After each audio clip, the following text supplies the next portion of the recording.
Hello everyone. आज है 15 जुलाई और इस वीडियो में हम डिस्कस करेंगे आज की इंपॉर्टेंट करंट अफेयर्स। लेकिन सबसे पहले कल के करंट अफेयर्स का रिवीजन। मुकुर्थी राष्ट्रीय उद्यान किस राज्य में है? ये है तमिलनाडु। पारंपरिक दवाओं पर आसियान देशों के सम्मेलन की मेजबानी कौन सा देश ने की है? तो ये की है भारत ने।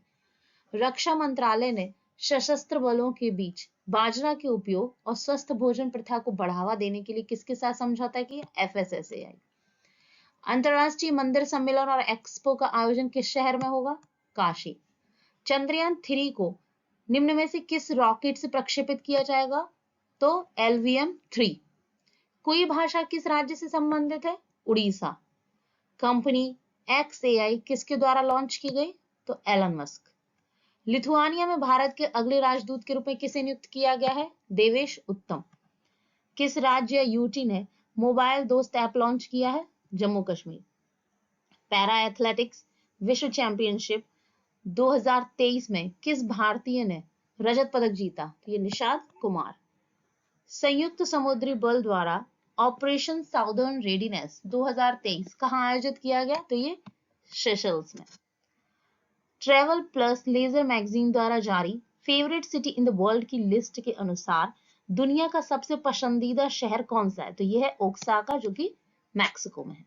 अब स्टार्ट करते हैं आज के करंट अफेयर। पहला प्रश्न है, G20 के अंतर्गत साइबर सुरक्षा पर सम्मेलन का आयोजन कहाँ किया गया?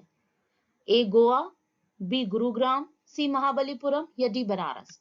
तो इसका सही आंसर है ऑप्शन बी गुरुग्राम। G20 के अंतर्गत अभी जो अध्यक्षता है वो हमारे देश भारत के पास है और इसके अंतर्गत विभिन्न शहरों में विभिन्न विषयों पर बैठकें आयोजित की जा रही हैं। जैसे गोवा में जो ऑडिट इंस्टीट्यूशंस हैं उनकी बैठक हुई, महाबलीपुरम में विमेंस बैठक और बनारस में विकास मंत्रियों की बैठक आयोजित की गई। निम्न में से किसे भारत सम्मान पुरस्कार 2023 प्रदान किया गया? A Alexander George Muthoot, B AP होता, सी अरुण भटनागर या डी रवि सिन्हा? तो इसका सही आंसर है ऑप्शन ए अलेक्जेंडर जॉर्ज मुथूट को। और बाकी अगर हम अदर ऑप्शन की बात करें तो इसमें AP होता, ये फेडरल बैंक के COMD बनाए गए हैं। अरुण भटनागर ये CBI के विशेष महानिदेशक और रवि सिन्हा तो ये रॉ के बनाए गए हैं। लिटली हर्टर ज्वालामुखी किस देश में है? ए आइसलैंड, बी नॉर्वे, सी स्वीडन या डी लिथुआनिया? तो इसका सही आंसर है ऑप्शन ए आइसलैंड। अभी हाल ही में आइसलैंड में इस ज्वालामुखी में विस्फोट हुआ है और ये पिछले 2 साल में तीसरी बार ऐसा विस्फोट हुआ है। आइसलैंड की बात करें तो ये आइसलैंड है और ये कहाँ पर है? तो ये नॉर्वेनियन सी के पास में है। यहाँ पर नॉर्थ सी, यहाँ UK, आयरलैंड, तो इन सभी के आसपास है। नॉर्वे, तो नॉर्वे की लोकेशन मैप में ये है, यहाँ स्वीडन, यहाँ फिनलैंड। तो स्वीडन अभी चर्चा में क्यों था? क्योंकि नेटो के द्वारा इसको नए सदस्य के रूप में शामिल किए जाने की अभी घोषणा की गई, लेकिन तुर्की से अभी इसका समर्थन मिलना बाकी है। और लिथुआनिया की चर्चा में था क्योंकि जो नाटो का शिखर सम्मेलन हुआ वो लिथुआनिया में हुआ था। और लिथुआनिया की लोकेशन कहाँ है? तो ये लिथुआनिया की लोकेशन है, यहाँ बाल्टिक सी है और इन 3 देशों को बाल्टिक कंट्रीज कहा जाता है, एस्टोनिया, लाटविया और लिथुआनिया को। PM मोदी को किस देश के सर्वोच्च सम्मान grand cross of the legion of honour से सम्मानित किया गया?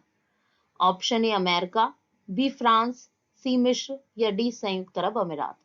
तो इसका सही आंसर है ऑप्शन बी फ्रांस।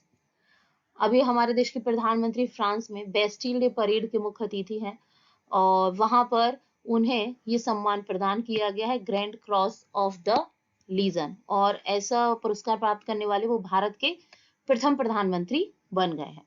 अभी कुछ ही दिनों पहले हमारे देश के प्रधानमंत्री मिस्र की यात्रा पर थे और वहां का उन्हें सर्वोच्च पुरस्कार सम्मान प्रदान किया था और वो था ऑर्डर ऑफ द नाइल। और संयुक्त अरब अमीरात की बात करें तो यहाँ पर अगला देश है जहां मिस्र के बाद फ्रांस के बाद संयुक्त अरब अमीरात की यात्रा पर प्रधानमंत्री जी जाएंगे। और अमेरिका तो फ्रांस से पहले अभी अमेरिका की यात्रा पर गए हुए थे। किस बैंक ने गांधीनगर के गिफ्ट सिटी में IFSC बैंकिंग यूनिट का उद्घाटन किया है? A State Bank of India, B Punjab National Bank, C Federal Bank या डी बैंक ऑफ इंडिया? तो इसका सही आंसर है option D, Bank of India. Bank of India के द्वारा ये अपनी बैंकिंग यूनिट कहाँ खोली गई है? तो गांधीनगर के गिफ्ट सिटी में। गिफ्ट सिटी का अध्यक्ष अभी कौन बने हैं? हसमुख अधिया।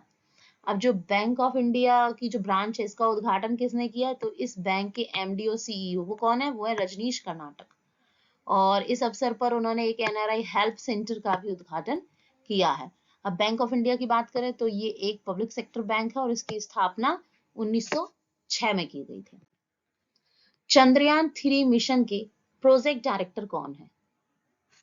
Option A S Somnath, B P Veer Muthuvel, C Nitin Agarwal और डी के सिवा। तो इसका सही आंसर है option B, P Veer Muthuvel. Chandrayaan 3 को लॉन्च किया गया है, तो किस व्हीकल से लॉन्च किया गया है? LVM-3। और कहां पर? तो चंद्रमा के दक्षिणी ध्रुव पर। इसमें क्या क्या है? इसमें एक लैंडर है और एक रोवर है। लैंडर का नाम क्या है? विक्रम, और रोवर का नाम प्रज्ञान। एशियन एथलेटिक्स चैंपियनशिप के 100 मीटर हर्डल्स में किस भारतीय ने पहला गोल्ड जीता है? ए ज्योति याराजी, बी एम श्रीशंकर, सी ज्योत्सना सबर या डी उमा छेत्री। तो इसका सही आंसर है ऑप्शन ए, ज्योति याराजी। इनके द्वारा एशियन एथलेटिक्स चैंपियनशिप में 100 मीटर हर्डल रेस में पहला गोल्ड जीता गया है। बात करते हैं अगर ऑप्शन की, तो एम श्रीशंकर, इन्होंने डायमंड लीग में ब्रॉन्ज सिल्वर मेडल जीता था। और उमा छेत्री तो ये असम से भारतीय क्रिकेट टीम में शामिल होने वाली पहली महिला खिलाड़ी है। निम्न में से किस रिफाइनरी को अनुसूची ए श्रेणी उद्यम में अपग्रेड किया गया है?